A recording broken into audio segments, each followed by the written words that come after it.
Bueno, continuemos con la práctica. Ahora tenemos el agrado del señor reactivo Camilo, nos va a dar o el nuclear, como acá dicen, nos va a dar la práctica de aprendizaje no supervisado. Así que todo tuyo.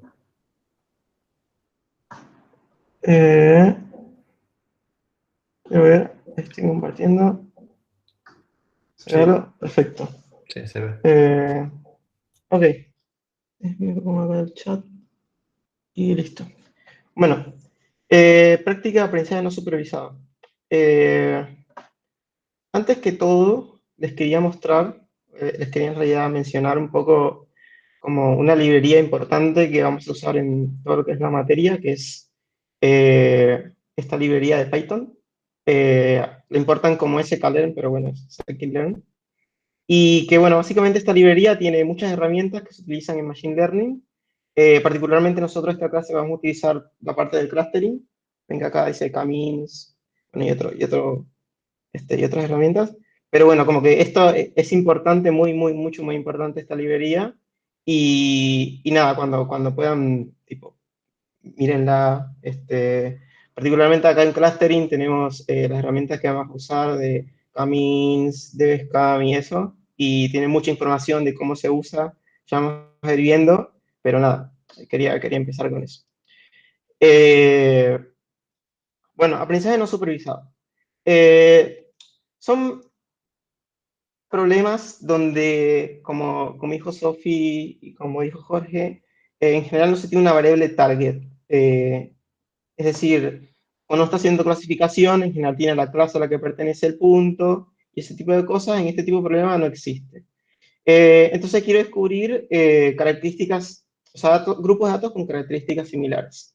Por otro lado, al no tener una variable target a la que pertenece el dato, no tengo una medida directa de éxito o de accuracy o de cuánto le pegué, y por lo tanto van a ver, o como vieron en la teoría, muchas son heurísticas. Es decir, yo pienso que este algoritmo funciona o este algoritmo funciona en otro lado, y entonces por eso lo estoy aplicando a este problema, digamos. Entonces, nada, eso, aprendizaje no supervisado. Vamos a empezar graficando grupos de puntos. Para eso utilizo una herramienta que se llama MakeBlocks de sklearn. Que bueno, básicamente acá grafiqué 4 clústeres, digamos, son 300 puntos. Yo en principio, a ver, yo le dije, bueno, graficame 4 clústeres, pero bueno, es lo que yo quiero buscar, ¿no? Entonces, bueno, empezamos con el primer método que vieron, que es K-means.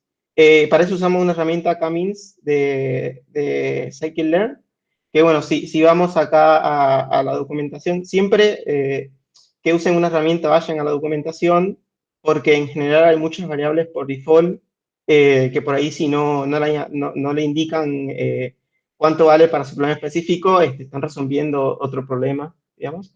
Entonces, nada, si van a, bueno, acá means, esta es bueno, la función que usa sklearn. Y básicamente, bueno, si se fijan, lo primero que le pide es número de clúster. Y les da por default 8. O sea que si ustedes no ponen el número de clúster, la herramienta dice, bueno, yo te voy a buscar 8 centroides. Entonces, nada, siempre fíjense en la documentación las variables por default. Bueno, nada, entonces, utilizo esa herramienta, 4 clústeres, que es lo que yo quiero buscar, y lo que hago es que, bueno, acá cuando hago punto .fit, lo que está haciendo particularmente esta herramienta es encontrando los centroides, pero van a ver que siempre que tengan una función, particularmente, no sé, de sklearn o por ahí otras librerías, y hacen punto .fit, lo que están haciendo es calculando los parámetros que necesita su problema para ser resuelto. Particularmente nuestro problema, como les dije, son los centroides de los clústeres. Entonces, bueno, no, acá hay mucho código que es solamente para plotear y que quede más o menos lindo, así que no le presté mucha atención a la parte de código de plotear. Pero bueno, nada, básicamente utilizando la herramienta esa de sklearn, de scikit-learn, encontré los distintos clústeres, digamos, y me devuelve a su vez los centroides de cada uno de los clústeres. Ahora vamos a ver qué pasa si nosotros quisiéramos escribir esta función, por ahí cómo sería o cómo la pensaríamos.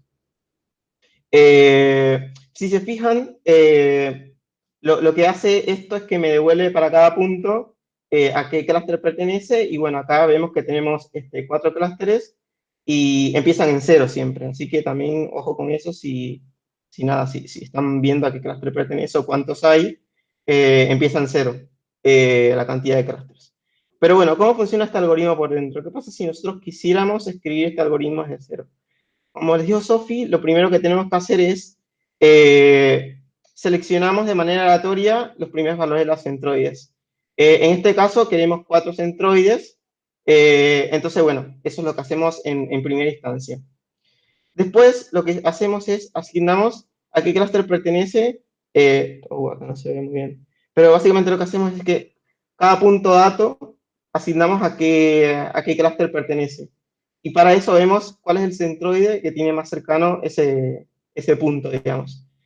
Luego, una vez que tenemos cada punto a qué centroide pertenece, recalculamos los centroides, calculando el promedio para cada grupo de datos, ¿no? Entonces, bueno, ¿qué pasa si yo quisiera, por ejemplo, bueno, acá corrí el algoritmo que escribí, y bueno, básicamente me dio el mismo resultado que la función de sklen. Pero bueno, ¿cómo en realidad si yo quisiera ir iterando, acá abajo un poco, si yo quisiera ir iterando, ¿cómo funciona este algoritmo?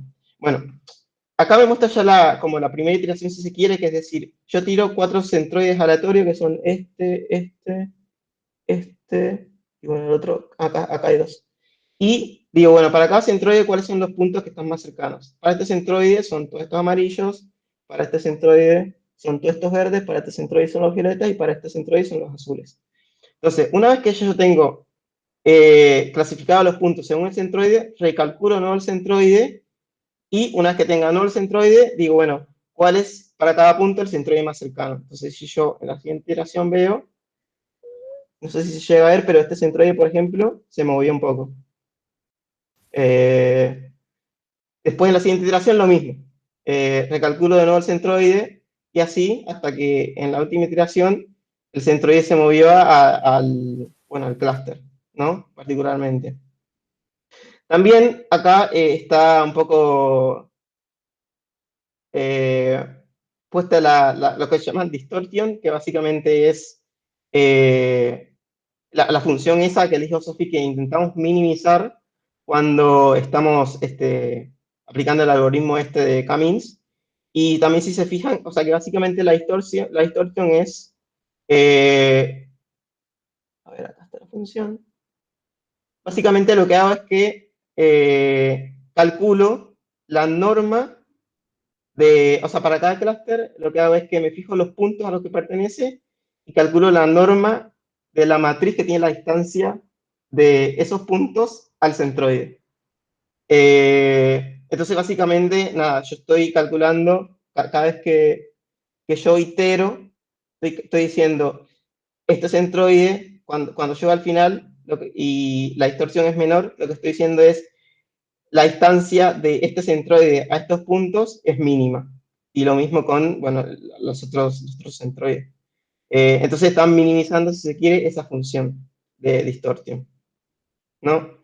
Y bueno, un poco después lo que vieron es, bueno, yo ya tengo para cada clúster, o sea, yo tengo ya los puntos divididos en clúster. Ahora, ¿cómo puedo evaluar si el clúster es bueno o si es malo? Para eso vieron que existe lo que se llama matriz de similaridad, bueno, que me ayuda un poco a ver eso. Sí, acá les muestro una matriz de similaridad que es parecida a la que Sophie les mostró, utilizando distribución euclidiana, ¿no? Entonces, básicamente, ¿cómo se hace esa matriz de similaridad? Lo que hacemos es que ordenamos los puntos según los clústeres, es decir, tenemos un vector que tiene primero los puntos pertenecientes al clúster, por ejemplo, 0, después los puntos que pertenecen al clúster 1, después los puntos que pertenecen al clúster 2 y así. Y después, una vez que tengo esos puntos, calculo lo que se llama la matriz de similaridad, que básicamente es la distancia de Por ejemplo, si yo acá entro con 50 y 50, sería la distancia del punto 50 con la distancia al mismo punto 50. Ahora, si yo quiero ver la distancia del punto 50 con el punto 100, vengo y entro acá y me fijo. Entonces, la matriz, básicamente lo que tiene eso, en cada, en cada, en cada punto tiene la distancia euclidiana de ese punto con respecto al otro, digamos. Entonces, bueno, obtenemos esta matriz ordenando de nuevo, los puntos según los clústeres que pertenecen. Y bueno, ¿qué nos dice esta matriz? Yo calculé acá distancia euclidiana. Básicamente, si se fijan, azul significa que tienen poca distancia euclidiana, es decir, que los puntos están muy cerca, y rojo significa que los puntos se encuentran muy lejos, ¿no? Si hacemos como una analogía con similaridad, estamos diciendo que puntos cercanos en distancia euclidiana son similares y puntos alejados en distancia euclidiana son un poco más distintos, si se quiere, ¿no? Entonces, como acá se puede ver que yo en un principio empecé con 4 clústeres y veo que hay 4, si se quiere, sub pequeñas matrices que tienen una similaridad alta. Por lo tanto, yo intuiría de que estos clústeres están dentro de todo bien, digamos. Y por otro lado, además veo que, por ejemplo, si yo, para comparar clústeres, por ejemplo, yo quiero comparar el primer clúster con el segundo, vengo y digo, bueno, este primer clúster con este segundo, esta es la matriz de similaridad que me da, ¿no? Entonces, esto quiere decir que la similaridad de los puntos del primer clúster con respecto a los puntos del segundo clúster no es tan buena, ¿no? Eso es lo que me dice un poco esta matriz. Por otro lado, vimos que para realizar el método de Camins, uno requiere siempre, vieron que tirar puntos al azar, ¿no? De los centroides. Siempre que por ahí tengan métodos que tiran puntos al azar o que usan puntos al azar, tienen que tener bastante cuidado con eso, porque eso quiere decir que el método de alguna manera depende de la inicialización de esos puntos. Es decir, acá particularmente lo que hice fue que empecé con otros puntos al azar y al aplicar el método de Cummings, lo que pasó fue que, si se fijan, el centroide me quedó en el medio de estos dos clústeres, este clúster se dividió en dos, y bueno, acá este está bien, pero medio que este punto ya no se va a mover más y estos dos puntos ya no se van a mover más, digamos. O sea que esta fue una inicialización no tan buena del método, ¿no? Entonces, por ahí sí vemos cómo es la evolución de este caso, digamos. Acá es la primera iteración, después vemos que se va moviendo el punto empieza acá, se va moviendo hacia el medio, y vemos que ya ese punto no se mueve más, y bueno, nada, queda ahí. Y si se fijan, además, un poco, la medida de qué tan bueno, o una medida de qué tan bueno sí es el método, o de la función objetivo que nosotros queremos minimizar, si se fijan en el valor final de distorsión, es menor que el valor que habíamos obtenido antes cuando había clasificado, entre comillas, bien los clústeres, ¿no? Acá vemos que si vamos al final, el valor de distorsión es 300 y algo, y si nos fijamos en el anterior, era 200 y pico. O sea, ¿qué quiere decir esto? Que en promedio los puntos de este clúster particularmente están muy lejos del centroide, ¿no? Entonces como que no hay tanta cohesión entre los puntos del centroide. Básicamente eso es lo que me dice el valor ese de distorsión, digamos. Sí, también me Sí. parece que también le pega por los azules y los amarillos, ¿no? Que las distancias entre los azules y amarillos no están bien, ¿correcto? Claro, claro, sí. Claro. Sí. Acá pregunta Leonardo, ¿qué se hace? ¿Se hacen varias corridas con distintos valores? Sí, o sea, en general lo que haces es que corres varias veces y como son aleatorios, digamos, o sea, muchas veces no sabes qué valor te van a tocar. He visto otras variantes de esto, es que directamente tomás, en lugar de tomar puntos aleatorios, tomás puntos directamente de dato, eh, y nada, y tomas como semillas, si se quiere, esos puntos datos, y empezás a aplicar el método, digamos. Pero bueno, nada, es como, sí, tenés que ver cómo te queda finalmente. Porque de nuevo, como no hay una métrica de decir, bueno, obtuve una precisión de tanto, es más visual que otra cosa, digamos. Por eso es como que son lo que decía de heurísticas, de que me pueden preguntar, bueno, ¿por qué esto tiene que funcionar? Y bueno, es como una heurística, digamos. La convergencia está realizada por cualquier conjunto de semillas. O sea, claro, de nuevo, lo que van a encontrar, o sea, la convergencia que está garantizada es una convergencia local, digamos.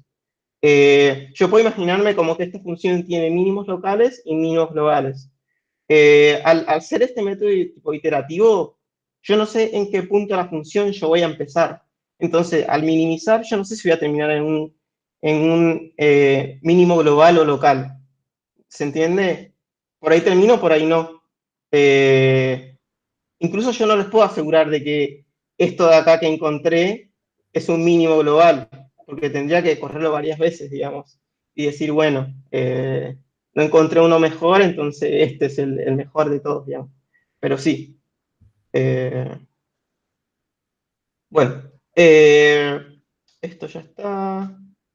Bueno, de nuevo, acá de nuevo calculé la matriz de cómo nos queda en este caso que no es tan feliz el resultado que obtuvimos. Y fíjense que es claramente un poco distinta a la anterior. Y acá podemos interpretar, de hecho, bastante de qué significa esta matriz. Acá me está diciendo, acá hay tres clústeres acá que están más o menos, están bien, digamos, más o menos, que tienen bastante cohesión. Hay otro que está medio medio, que es muy grande, digamos, con respecto a los otros. Fíjense que acá el tamaño de esto es básicamente la cantidad de puntos que tiene el clúster. Es una matriz simétrica y cuadrada, como se pudieron haber dado cuenta, digamos. O sea, que está espejada respecto a su diagonal. Y entonces, me dice, hay dos puntos, hay dos clústeres pequeños que están bien, digamos, dentro de todo, y si nos vamos al, al resultado obtenido, se refiere a estos dos clústeres que están acá, digamos, que son pequeños y que están bien. Por otro lado, el clúster grande que me dice que no está tan bueno es este de acá, y el clúster que está bien, digamos, que es el tamaño mediano, es este de acá. Eh, este de acá, digamos. Además, ¿qué me está diciendo esta matriz? Me está diciendo, fíjate que si comparas los dos clústeres pequeños, tienen una similaridad bastante importante, digamos. Quiere decir que si yo comparo estos dos clústeres de acá, tienen una similaridad importante. Esto quiere decir si yo me muevo tipo así o así, porque es simétrico. Y además me está diciendo, fíjate que este clúster de acá y los dos clústeres pequeños, si yo los comparo con el clúster uno, digamos, son bastante disímiles, digamos. O sea, ¿qué me está diciendo? Que si yo comparo este clúster con este y si yo comparo este clúster con este, son bastante distintos en distancia euclidiana. Eso me está diciendo particularmente si yo me muevo así. Digamos, estoy comparando este clúster con este otro clúster de acá. Digamos. Entonces, como que esto tiene bastante información y nada, que puede ser útil. O sea, muchas veces, por ahí si lo ven fuerte, no ven como, che, esto quiere decir esto, esto quiere decir esto, pero por ahí si lo analizan y lo interpretan un poco, les dice bastante información la matriz de similaridad, digamos. También es bastante discutible el tema de la distancia que usamos. Vamos a ver que por ahí no está tan bueno en otro tipo de problemas. Y nada, como que depende del problema qué distancia utilizan. Particularmente Camin está pensado para por ahí, o lo he visto más para euclidiana, pero nada, dependiendo del problema, no. Bueno, ahora vamos a pasar un poco a clustering aglomerativo. ¿Qué ventajas tiene un poco respecto a Camins? Que no tengo que especificar el número de clúster K de antemano, digamos, para que me calcule, nada, para que el método corra, digamos. Me produce esta representación que vimos en forma de árbol, representación jerárquica, que le llamamos dendrograma. Y ¿qué hace o qué tiene de particular el clustering aglomerativo? Es que los clústeres de un nivel superior se forman por la unión de clústeres de niveles inferiores. Y la idea es que los clústeres se van uniendo según qué tan similares sean. Es decir, yo voy pasando de un nivel inferior a uno superior, uniendo los dos clústeres que sean más similares, digamos. Particularmente para esto vamos a usar por ahí la herramienta de sklearn, Clustering Aromatic Clustering. También vamos, creo que es esta de acá. De nuevo, siempre que utilicen este tipo de cosas, fíjense en la documentación, porque si ustedes no le ponen el número de clúster, a ver, yo les dije que no necesitan el número de K de clústeres para inicializar el método. Pero el problema es que es tramposo eso que les dije de que no necesita el número de clúster, porque, o sea, está bien, me muestra el dendrograma, o sea, me muestra por ahí el, voy a irme un poco más adelante, me muestra esto, que es lo que le había mostrado Sofi, pero dice, bueno, acá abajo tengo, cada punto es un clúster, y acá arriba tengo que todos los puntos forman un clúster. Entonces, ¿dónde paro, digamos? Entonces, como que ahí está la trampa. Yo necesito decir, bueno, tengo este dendrograma, quiero que me des, no sé, 2 clústeres, entonces paro acá. O quiero que me des 3 clústeres, entonces paro acá. Entonces, nada, siempre que también vean de ventajas, desventajas, también piensen que, o sea, es así, pero a veces no es tan así. Bueno, nada, entonces la idea es esa de que yo voy subiendo en nivel jerárquico y a medida que voy subiendo, voy agrupando los clústeres que están más similares, digamos, entre sí. Entonces, particularmente acá, nada, instancio el modelo, le digo 4 clústeres, siempre haga punto fit, lo que les decía, estoy como calculando los parámetros de particularmente de mi problema en particular, y acá le paso los datos que quiero que fitee, ¿no? Acá, Sí, acá le voy a sí. preguntar, ¿son representativas las distancias en el endograma? Buena pregunta. Creo, no lo sé. O sea, creo que acá particularmente no. Eh, Creo que en este particularmente no. No. También, claro, también no lo sé realmente. Particularmente para este gráfico de acá no. Depende de que vieron que Sofi le habéis dicho que hay 4 formas de calcular distancia. Creo que también depende de cómo elijan ustedes calcular distancia, pero ustedes pueden hacerlo, digamos. De decir, bueno, la distancia entre este clúster y este clúster. También la pregunta es si tiene. Yo creo que el gráfico es, bueno, desde qué punto empiezo a juntar o no y listo. No es que este clúster tiene una distancia de tal, porque dijimos que había muchas maneras, ¿no? Como vos dijiste. Así que yo creo que Claro, sí, solo te dice que desde qué momento puede juntar dos clústeres entre sí y nada más. claro. Sí, un poco la pregunta también es si, por ejemplo, tiene sentido, yo tengo un clúster de un punto, porque así empieza el método, y tengo un clúster que tiene 10 puntos, y quiero compararlo con otro clúster que tiene 2 puntos. Ahí la pregunta también sería si tiene sentido decir, bueno, eh, ¿qué sería comparar distancia, ¿no? Dependiendo del método que se use. Pero sí, o sea, pueden hacerlo en caso que ustedes decidan decir, bueno, la distancia entre 2 clústeres es esto, y la diferencia en distancia en clúster es básicamente este eje de acá. Pueden hacerlo, digamos. Eh, pero sí, no sé dónde está. Ah, perdón, sí, acá está, acá. Bueno, entonces, acá, instancia del método, le dicen la cantidad de clústeres y hacen el fit, o sea, calculan los parámetros del, del método. Si se fijan, acá me da los labels, que básicamente es eso, a qué clúster pertenece. De nuevo, empieza en cero, casi como casi todo en Python empieza en cero. Y bueno, como se fijan, tengo solo 4 clústeres, digamos. Raíz 0, 1, 2, 0, 1, 2, 3. Acá básicamente lo que hago es ploteo según a qué clúster pertenece. Como elegí, de nuevo, como yo dije, decir, bueno, tengo 4 clústeres, dividímelo en 4, y básicamente fue lo que hizo el método, pero yo puedo decirle, divídmelo en 2, y me lo divide en 2, digamos, y nada, hace eso, digamos. Entonces, de nuevo, si venimos y ploteamos cómo sería iterativamente esto. Yo acá no voy a empezar desde que cada punto es un clúster, porque es mucho, digamos. Pero bueno, supongamos que ya estoy en el nivel de 10 clústeres, básicamente en el siguiente nivel 9, lo que va a hacer es que va a elegir dos de estos clústeres y los va a mergear en un clúster solo, digamos. Va a ser un poco complicado porque creo que cambia de color, pero quiero ver. Si se fijan, lo único acá que cambia es que este clúster lo une con este. No sé si se llega a ver, pero el resto de los clústeres pertenece igual, además de que cambia de color, ¿no? Pero bueno, simplemente lo que pasa es que este clúster se junta con este porque él dice, bueno, de todos los clústeres que tengo, ¿cuáles son los dos que más se parecen? Me dice, bueno, estos dos, bueno, juntarlos en el próximo nivel. Y así, tipo, voy juntando, hasta que en el final me queda un solo clúster, que básicamente son todos los puntos. Y en el principio sería cada punto es un clúster. Y la idea es que como es aglomerativo, empiezo de abajo diciendo cada punto es un clúster y voy uniendo, digamos.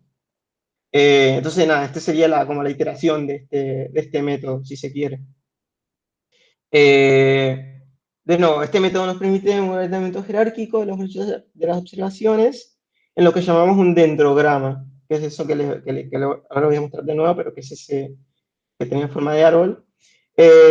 Y nos indica qué grupo de observaciones es la más parecida a otra. Y observaciones que se unen más abajo son las más similares. Es decir, de nuevo, yo digo, acá no se ve mucho, pero cada uno de estas uniones está en un nivel distinto, digamos. No sé si es representativa la distancia respecto a la distancia en clústeres, pero la idea es que no se ve mucho, pero bueno, este está más bajo que este, y después le sigue este, y después le sigue este, y después le sigue este, y así, digamos. Entonces quiere decir que dice, bueno, estos dos puntos, de todos los que tengo acá, ¿cuáles son los dos más similares? Estos dos. Y los une. Después de los que quedaron, ¿cuáles son los más similares? Y, no, y dice, bueno, estos dos de acá. Entonces los une. Y así, voy uniendo, hasta que al final solo me queda un clúster que tiene todos los puntos, digamos. Y en el fondo tengo tantos clústeres como puntos datos tengo, básicamente. Eso es. Y está bueno, de nuevo, porque bueno, me da esta vista jerárquica que no me da Camins. Eh, bueno, básicamente, bueno, ahora vamos con un problema un poco más complicado, que es, básicamente yo tengo ahora estos puntos acá. Y digo, bueno, quiero dividir en clúster, ¿no? Acá uno diría que hay dos clústeres, ¿no? Estos de acá, la luna para arriba y la luna para abajo, ¿no? Entonces yo digo, bueno, voy a aplicar Camins a esto, a ver qué da. Y acá, bueno, acá simplemente grafico lo que me da, y si se fijan, me da esto de acá. ¿Qué pasó? El centroide está acá, el centroide está acá. Si se fijan, lo que obtuve no es muy bueno. O sea, sí, o sea, estos son los dos puntos que minimizan en distancia euclidiana eh, la función esa que suma todas las distancias de los puntos de los clústeres, pero no está tan bueno el clúster. Y eso también se corresponde por ahí con lo que les decía, que la distancia euclidiana está buena, pero hay que tenerle como un poco de cuidado, digamos. Entonces, bueno, esto me da caminos. Ahora decir, bueno, ¿qué sería, bueno, la matriz de similaridad que tengo acá, ¿no? Y, de nuevo, me da esta matriz que dice, bueno, tengo dos clústeres que no está tan bueno, digamos, si se ve no están azul azul, digamos. Me dice que hay dos clústeres que son similares, que tienen puntos que están entre sí similares, pero bueno, no me dice mucho, digamos. Entonces vemos que el algoritmo no encuentra los clústeres que son correctos, que yo esperaría. O sea, si yo veo los puntos y yo digo, bueno, hay dos clústeres, no encuentra los clústeres que yo esperaría que encuentre. Entonces, bueno, que te digo, bueno, queda el clustering aglomerativo. De nuevo aplico y si vemos, por ejemplo, y me quedo yo en 2 acá, de nuevo, pasa lo mismo. Eh, pasa lo mismo ¿por qué? Porque, o sea, si quieren, después fíjense y vayan tipo iterando desde que tienen muchos puntos, pero nada, pasa lo mismo esto de, al usar una distancia que es símil euclidiana, medio que al final te termina quedando algo muy parecido, digamos. Entonces, la pregunta es, ¿cómo puedo mejorar esto? Y por suerte ahí viene lo que es DivScam, digamos, que bueno, voy a introducir ahora DivScam y vamos a resolver este problema, que es un poquito más complicado que el que tenía anteriormente. Algo bueno de DivScam es que no le tengo que especificar la cantidad de clusters, pero de nuevo, ¿qué tiene negativo? Yo nunca, no existe un método que yo diga, bueno, hacé magia y yo no te digo nada, absolutamente nada, y vos vas a decir cuántos clústeres tengo, cuál es el mejor clúster. No. O sea, como que siempre voy a tener que yo dar un poco de información mínima del problema que estoy resolviendo. En este caso, DivScan, como vieron, necesita la mínima cantidad de vecinos, digamos los min points, y lo que es el epsilon, que básicamente me da una noción de vecindad, o de qué es para este método, qué quiere decir que un punto está cercano a otro, digamos. Entonces, bueno, para este método, ¿qué es un clúster? Son zonas de alta densidad de puntos que están separadas por zona con baja densidad de puntos. Básicamente, y si haciendo esta interpretación, como que buscan un método que básicamente reproduzca esto, es DivScam, digamos. Entonces, bueno, este método clasifica los puntos en puntos borde, esto va a ser muy importante, puntos core y puntos ruido o noise. De nuevo, usamos la herramienta DivScam de sklearn, acá la tengo abierta. Eh, de nuevo, fíjense siempre, no voy a parar de repetirlo, los default, porque en general, como les digo, no es que ningún método no usa ninguna información del problema. Si es así es porque hay un default tipo, en el fondo y búsquenlo. Pero nada, bueno, tiene mucho para cambiar, digamos, la métrica euclidiana. Por ahí, esto de acá, que es algo que les menciono, a ver, ¿dónde está? No. Bueno, el min samples, lo que a mí me interesa particularmente todo esto es EPS, que básicamente es la noción de distancia, y min samples, que es para que sea considerado tipo una vecindad, digamos, o core point, para que sea considerado un core point. También importante, ya que conocen por ahí el método, tipo si leen acá, les dice, o sea, básicamente les dice qué es cada una de las cosas y es bastante explicativo en general. Y además, en todos los que mostré, si van abajo al fondo, les muestra un código mínimo de cómo se usaría el método, digamos. Y por ahí funciones del método fit, predict, getparams y todo esto que también son bastante útiles. Después si quieren, tipo, vean esto, es bastante muy importante. Pero bueno, volvamos. Entonces usamos la herramienta DivScan de Scikit-learn y nada, tenemos que setear EPS y min samples. O lo dejamos por default, pero bueno. Entonces, en este caso, seteamos EPS y min samples y hacemos un fit de nuestros datos, ¿no? Eh, acá, DevScan nos da los core points, los noise points, la cantidad de clúster encontrado y los layers para cada punto. O sea, nos da mucha información. Por ejemplo, acá si hago db core sample índices, lo que me dice es, bueno, de la lista que vos me mandaste, del vector que vos me mandaste, los core points son los que tienen índice 0, 1, 2, 4, 5, 7 y así, digamos. Por otro lado, los que se llaman noise point van a tener, vieron que yo les había dicho que los labels se lo dan de 0, 0, 1, 2, 3 para la cantidad para qué clúster pertenecía. Este método de acá, si ven que tiene un -1, es porque el punto no pertenece a ningún clúster, sino que es un noise point. Así que ojo con eso. Particularmente, si yo acá veo los labels de todos mis puntos, básicamente acá no encontró, fíjense, ningún core points, porque acá ninguno es -1, sino que todos o pertenecen al clúster 0 o pertenecen al clúster 1. ¿Cuántos clústeres tengo? 2. De nuevo, la operación que hago básicamente digo, bueno, ¿cuántos valores de estos son únicos? Un unique de este array, y les resto 1 si hay -1, o sea, si hay noise point. Y si no, bueno, directamente los unique.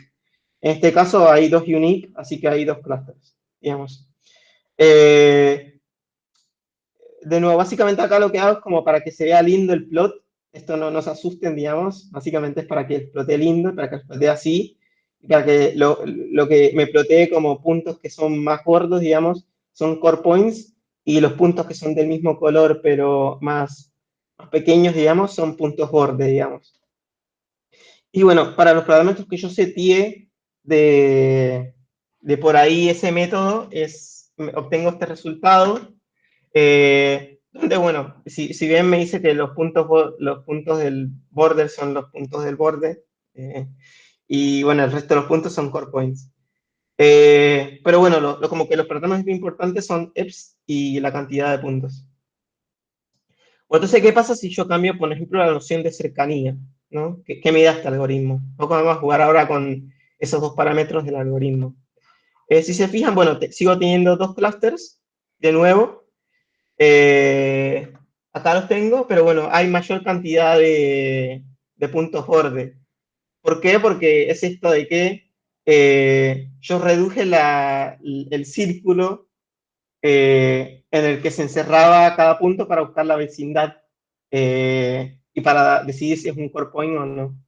Eh, si se fijan además, creo que este punto de acá es un puntito negro, que de hecho si plotean los labels es este -1 que está acá que les había dicho, que -1 indicaba punto noise, y de hecho si se fijan solo hay uno acá, que es básicamente este puntito que está acá. ¿Qué quiere decir esto? Si yo reduzco lo que él considera como vecindad, este punto de acá me está diciendo que es un punto ruido, ¿no? Eso es lo que me está diciendo esto. Y que, por lo tanto, hay más puntos borde, además. Eh, entonces, nada, eso es un poco lo que nos dice este método. Eh, por otro lado, bueno, acá qué hago. Perdón. De nuevo, acá lo que hago es básicamente, de nuevo, digo, bueno, lo que hago es ordenar, o sea, formar el vector que tiene primero los puntos que pertenecen a un clúster, después los puntos que pertenecen a otro clúster, para calcular la matriz esa de distancia que les había contado, la matriz de similaridad. Eh, Nada, un poco mostrar acá de que también cuidado cuando usen esta matriz para decir, bueno, el clúster es bueno, el clúster no es bueno, porque, o sea, esta matriz no se diferencia mucho de la matriz que habíamos obtenido con K-means. Si quieren, tipo, volvamos a verla un poco. Que voy muy arriba, pero... De hecho, yo tendría que decir, mira, esta está más azul que lo que yo tengo abajo, digamos. Eh, pero bueno, es porque en este caso, por ahí la distancia euclidiana no es tan buena métrica para decir, bueno, mi clúster tiene cohesión, o esto es un buen clúster, o no es un buen clúster, digamos. Entonces, nada, por ahí fíjense un poco cuando ven esta matriz, tampoco, como que tampoco dependan su credibilidad al método o no a una sola cosa, que en este caso sería la matriz euclidiana, porque en este caso no nos ayuda mucho a decidir o a discernir si el método es bueno o no. Es un poco lo que les quería mostrar acá. Después, bueno, ¿qué pasa si aumento la cantidad de puntos que tienen que ser considerados para decir si un punto es un punto core o no, ¿no? Para el mismo epsilon. Acá no es para graficar. Si se fijan, lo que pasa es que me dice, bueno, puntos core tengo mucho menos que antes, están más alejados entre sí, y como más están más alejados entre sí, el algoritmo cree que hay más clusters de los que había antes, digamos. Eh, entonces, también, un poco siempre que cuando jueguen con este tipo de algoritmos, nada, fíjense qué pasa si aumentan los parámetros que son importantes para el método y si les da algo razonable o no. Por ahí aquí pueden ver, o sea, estos métodos, como ven, usan mucho la parte visual. Es decir, ¿qué pasa si yo, por ejemplo, en lugar de... O sea, acá puedo graficar porque tengo dos dimensiones, ¿no? ¿Qué pasa si tengo más de dos dimensiones? bueno, es un poco también lo que les decía Sofi de puedo intentar guardar la mayor cantidad de información posible reduciendo a dos dimensiones e intentar resolver el problema de estas dos dimensiones. Pero como que siempre van a ver que estos métodos dependen mucho de decir, bueno, este método tiene sentido, no tiene sentido lo que me está dando. Entonces, nada, jueguen con los parámetros de los métodos y nada, tener criterios simplemente. Después un poco también les voy a hablar sobre robustez de los métodos. Básicamente acá lo que hago es lo mismo que antes, uso la misma función esa que les había mostrado para formar clusters. Y bueno, tengo otros tres clusters, ¿no? Y bueno, ¿qué pasa si tenemos outliers, ¿no? ¿Qué es un outlier? Es por ahí puntos que, que no son tan representativos o eh, puntos que están mal medidos, puntos que no son representativos del grupo de datos del que estoy midiendo. En este caso, por ejemplo, agregué estos tres puntos acá, que bueno, no son tan outlier tampoco, pero están alejados de los datos. Entonces, si yo hago camins en este grupo de puntos, digamos, no, perdón, camins en un grupo de puntos que no tienen los outliers, me da esto, digamos, y ahora camins aplicado a un grupo de puntos que tienen los outliers, si se fijan, no cambió tanto. Eh, ¿Por qué? Porque estos puntos, al hacer el promedio, o sea, al hacer el promedio de todo esto, no me mueve mucho el centroide. Por ahí también para como dar la noción de que el centroide es como el promedio de todos los puntos que pertenecen al clúster, digamos. Entonces, si hay muchos puntos outliers, el centroide se va a mover hacia allá. Entonces, por eso es que no es tan robusto outliers, este método en particular. Eh, Nada, en este caso, bueno, como los outliers no eran muy distintos a los puntos datos, no se movió mucho el centroide, entonces está todo bien, entre comillas. Pero bueno, estos puntos son considerados como parte del clúster, ¿no? Por otro lado, ¿qué pasa si yo ahora aplico camins a un... Bueno, acá mira que los spoileé, pero... ah, pero-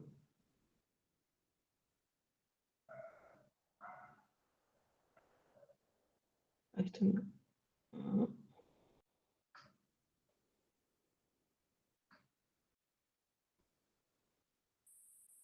ah.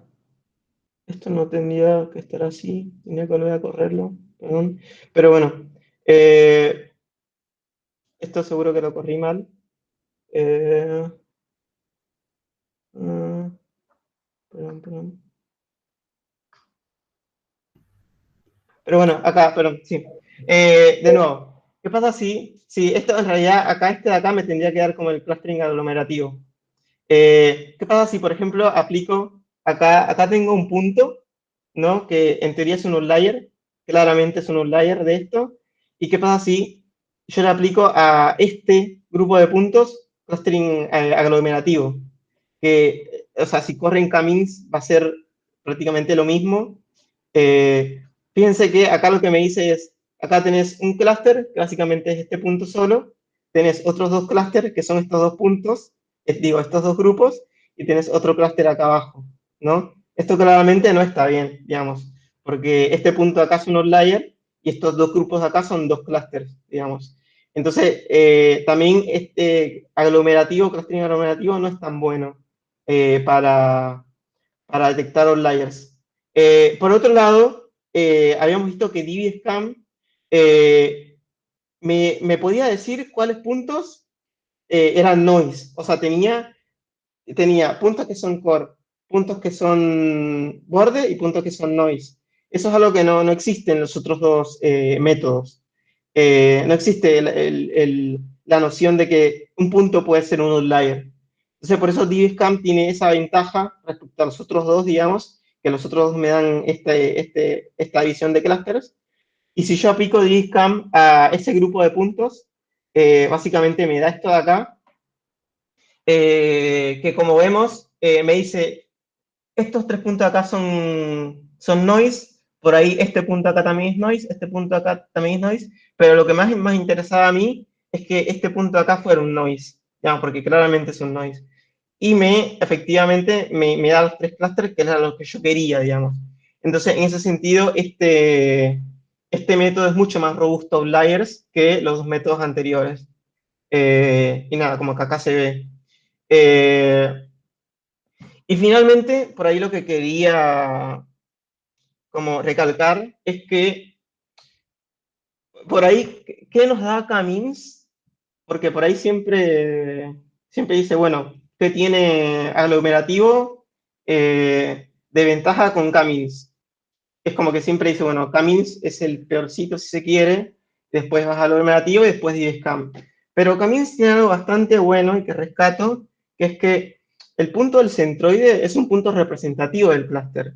O sea, si yo tengo puntos y yo digo, bueno, pero dame un punto representativo del clúster, vos vas a dar el centroide, que es como la muestra del clúster, si se quiere, como lo que representa el clúster. Y para eso, por ejemplo, lo que hice fue que hay una base de datos que básicamente lo que acá esto es un 0, esto es un 1, esto es un 2, esto es un 3. Son básicamente números escritos a mano, esto como se ve es de muy baja calidad. Y yo digo, bueno, ¿qué pasa si yo le aplico a esto Camins? Esto me va a dar representativamente cómo en promedio cómo he escrito un 0, cómo en promedio he escrito un 1, cómo en promedio he escrito un 2, cómo en promedio he escrito un 3, y el resultado que ustedes obtienen cuando aplican Camins a esta base de datos, que creo que tiene como 600.000, particularmente 600.000 puntos, que son 0, 1, 2 o 3, si se fijan, los centroides que ustedes obtienen son cómo en promedio se escribe un 4, cómo en promedio se escribe un 3, cómo en promedio se escribe un 1, y así con todos los... Entonces, finalmente, como recalcar de que el punto del centroide que les da Camín es importante porque representa los datos del clúster. Y que por ahí los otros 2 métodos no lo tienen, digamos. Ahí Sí, tengo una pregunta, Camilo, que yo no tengo idea. Para sí. comparar euclidianamente dos números, se compara tipo vector e imagen, ¿no? Tenés las matrices. Lo que haces es algo tramposo. O sea, lo que haces es que arreglas, claro, o sí, o sea, lo que haces es que arreglas como la imagen, como estos son blanco y negro, las arreglas la imagen como en un vector, simplemente, y aplicas Camin como si tuvieras tanta cantidad de variables como a lo largo del vector, digamos, o sea, como cantidad de píxeles. Es decir, ponerle que acá sea 8 por 8, cada punto va a ser un vector de 64 y yo voy a aplicar Camins como si tuviera 64 variables, digamos. O Y sea, nada, tenés 64 dimensiones, se podría decir. exactamente, 64 dimensiones. Fíjense Acá, que no, ya acá, sí, no, les quería decir a los chicos como para que les clique en la cabeza que todos los ejemplos que vimos hasta ahora estaban en 2 dimensiones y por eso los podíamos graficar, ¿no? En 2 ejes. Todo feliz, feliz, feliz. Ahora te viene una imagen, por ejemplo, y tenemos que, ya no lo podemos graficar en el espacio a los ceros y, o sea, a los números escritos, ¿no? Porque tienen más de 2 dimensiones. Tienen, ¿cuánto eras? 8 por 8, 64. tal Sí, cual. Tienen 64 dimensiones. Pero distancia euclidiana es distancia euclidiana, ¿no? La resta de dos vectores es la resta de dos vectores, punto. Y se puede elaborar esto igual.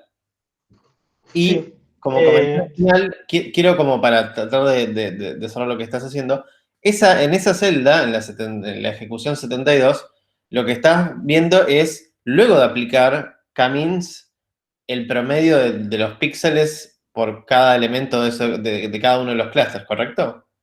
Sí, sí, o sea, acá le digo, fíjense que acá lo que hago es, aplicaste caminos, dame los centroides de los clusters, hace un reshape para yo poder printearlo, o sea, imprimirlo, plotearlo como imagen de 8 por 8. O sea, hace un reshape de los 10 centroides que sean 8 por 8 y después ploteo cada uno de esos centroides. Y de nuevo, antes para aplicar Camins hice lo mismo, tuve que hacer un reshape de, de nada, de los puntos y nada, eso, digamos. Pero sí, o sea, lo tomé como si fuese un vector y después para volver la imagen, distinto sería si por ahí considero una imagen que ya tiene RGB, bueno, hay que hacer un poco más de trabajo, pero nada, estos son como un vector que tiene 64 dimensiones, digamos. Sí, no, igual Por ahí acá, sí, de RGB a blanco y negro es solo una funcioncita, no hay problema ahí. claro, sí, sí, sí, sí. Y de hecho, como comentario adicional, esto como ya empezamos a acceder un poco el curso, ¿no? Hay funciones de hashing, ¿sí? Que se le pueden aplicar a imágenes y que nos da imágenes de color y todo, y que nos da vectores, por así decirlo, cuya distancia euclidiana están cercanas entre sí, ¿sí? Dos imágenes en el aspecto de imágenes RGB nos devuelve un vector de menor dimensión y después laburamos como hicimos como en MINTS y deberíamos tener el mismo resultado. Entonces podríamos usar como un buscador de imágenes aplicando primero la reducción con este hashing y después, como hizo Camilo, simplemente aplicando Camins y conseguimos un clúster de imágenes similares. Sí. Eh, por ahí está viendo si me había olvidado algo. No sé si tiene alguna pregunta en particular de algo, cualquier cosa, lo que sea. Eh, lo vemos. Eh, por ahí lo final es que siempre que utilicen algún método de estos, vean la documentación que básicamente les dice, incluso les dice, tipo, qué es lo que se hace. Si buscan bien, tipo, les dice, se aplica tal cosa y te da una guía de usuario, tipo, leer más en la guía de usuario. Eh, Incluso si googlean, no sé cómo usar Camins BC Calens en Google, les aparece tipo código, ayuda y todo, digamos. Eh, Un Así que comentario nada, re sí, divertido de lo que dijiste vos, que Camins tiene la opción Camins en sus parámetros para sí, inicializar de manera más inteligente los centroides. acá, Entonces, ellos dicen ahí también que la convergencia de o sea, que los centroides después en menos iteraciones hacemos que los centroides varíen menos, ¿no? La convergencia se consigue más rápido porque ya los centroides empiezan en una posición bastante cómoda, por así decirlo. claro. Sí, incluso, o sea, yo no les mostré todo, pero acá hay un montón de cosas. Por ejemplo, no sé si se recuerdan en cross-training normativo que Sofi en la teoría dijo que habían como cuatro formas de calcular, si se quiere, qué tan similar son dos clústeres. Eso se llama, esto se llama, así lo llama el método. Acá tienen las cuatro formas. Incluso les explica a cada una qué significa. eh, Todo, tipo, si quieren, el tema creo que esto es lo del árbol que había comentado nada, tipo, no sé, tiene muchas cosas, digamos, que por ahí si quieren verla después, está bueno, digamos. Eh, pero nada, eso. No sé si tienen alguna pregunta o algo. Espero que. No sé si es bueno que no tengan preguntas. Ah, Eh, a mí me gustó, lo explicaste bien. Pregunten ahora, chicos, que si no vamos a ir redondeando para ir terminando.